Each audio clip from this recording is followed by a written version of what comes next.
तो कविता नहीं कहानी है।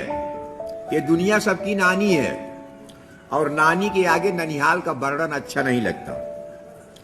मुझे अपने ननिहाल की बड़ी याद आती है, आपको भी आती होगी।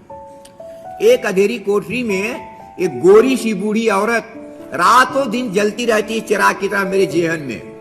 मेरे ख्यालों में मेरी नानी की तस्वीर कुछ इस तरह से उभरती है जैसे कि बाजरे की बाल पर गौरैया बैठी हो। और मेरी दादी की आंखें उमड़ते हुए समंदर सी लहराती उन आंखों में आज भी मैं आपाद मस्तक डूब जाता हूं आधी रात को दोस्तों।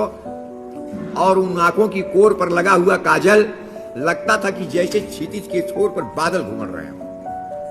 और मेरी नानी की नाक नाक नहीं पीछा की मीनार थी।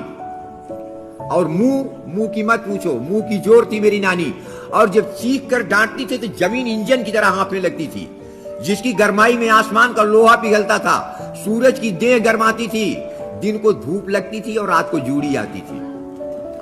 और मेरी नानी का गला द्वितीया के चंद्रमा की तरह, मेरी नानी का गला पता ही नहीं चलता था कि हंसली में फंसा है कि हंसनी गले में फंसी है।